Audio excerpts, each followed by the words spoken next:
Hey everyone, thank you for tuning in. Today I'm going to be making an all rose cascading bouquet.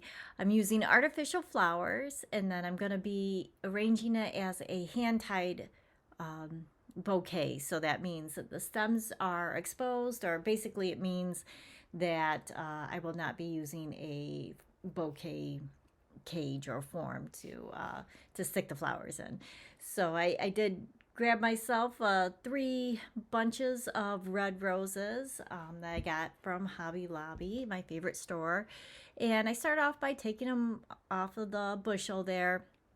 I'll remove all the leaves and stickers. Some of them, though, I'm going to just push up those leaves a little bit to kind of frame that rose.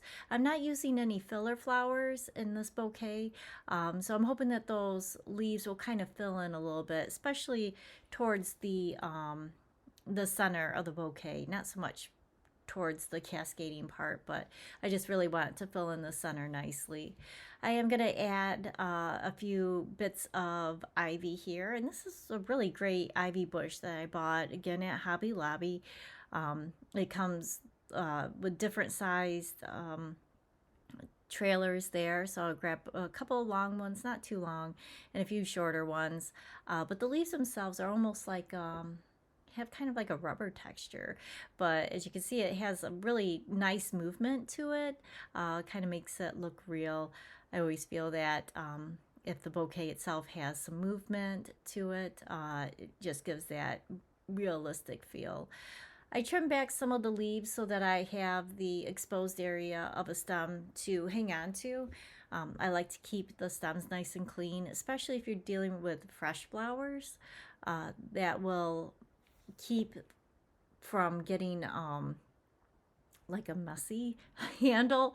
I don't know how else to explain it, but it keeps from smashing in leaves and petals and stuff like that, and it'll keep the carrier's hand clean.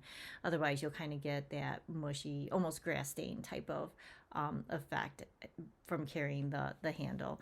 Plus, it looks nice and neat in like a sweet bouquet. It also frames the blossom a little bit better. So I'm starting off by making kind of the dome part of the bouquet itself, or like the upper center part of the bouquet. As you can see, I'm using the ones that I left the leaves on towards the center more. And making a hand-tied bouquet, and this goes the same for fresh flowers, you just want your stems to be kind of pointing in the same direction. And that keeps from any crisscrossing looking blossoms in the bouquet.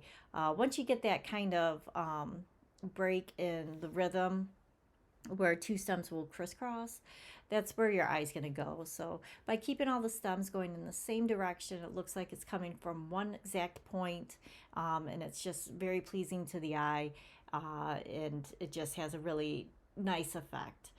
So as you can see, when I add the flowers, you can see they're all going to be pointing in the same direction. Of course, with artificial, you can always bend the blossom or the stem itself too. So that does help using artificial flowers. But this is a real simple bouquet, and although it seems a little bit more complex because it's going to be cascading and you're kind of spiraling the stems and all that, by having one color, one flower, it makes it super easy because you don't have to worry about spacing out your colors, which colors are going to be your focal point, or spacing out the textures or different types of blossoms so that it all looks even and uniform. So it's just kind of a no-brainer, although you do have to constantly fluff and worry about your shape. That's about it. So in that aspect, it makes it a bit easier.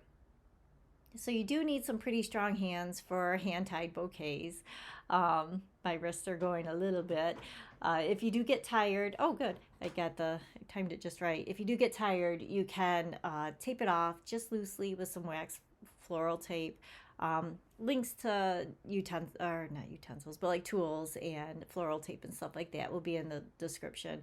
But just giving it like a little tack point, not too tight because you still want to be able to move the stems if needed, but it will help give your hand a bit of a rest.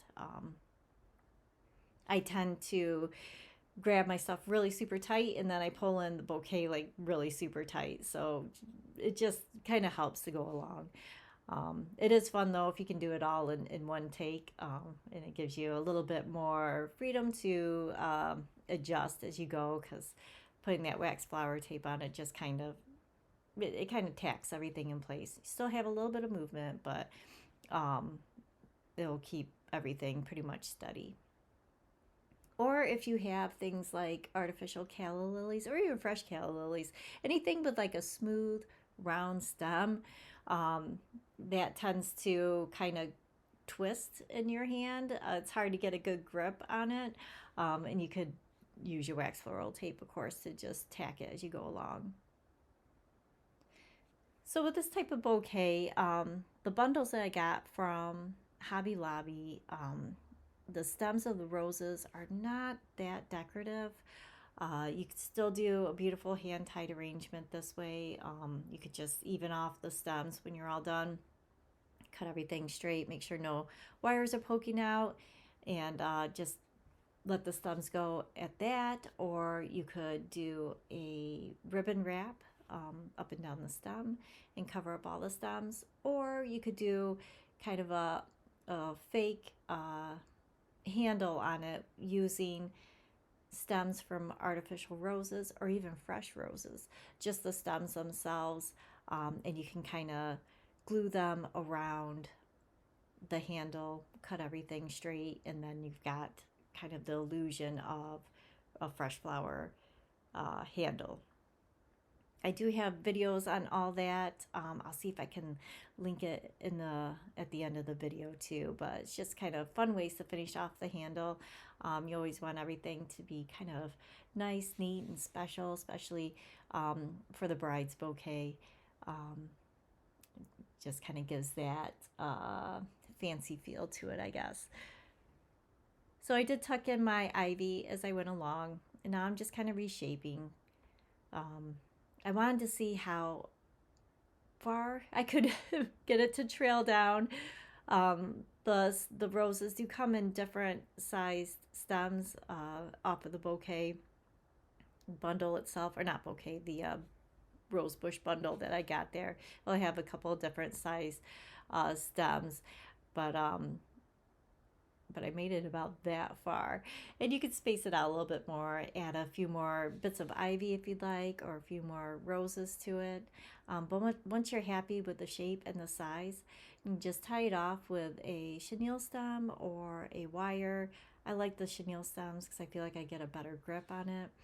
And just pull that nice and tight, and then you can just wax floral tape the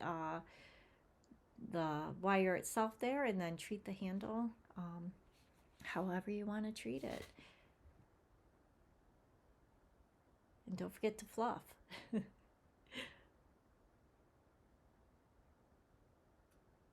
And you can see here, I decided to go a little ways down on the handle. And then for this one, I would give it just a wide ribbon little gripping point on the handle itself and trim everything up even. But there you go. We've got a hand-tied artificial silk rose cascading bouquet. Thank you so much for watching.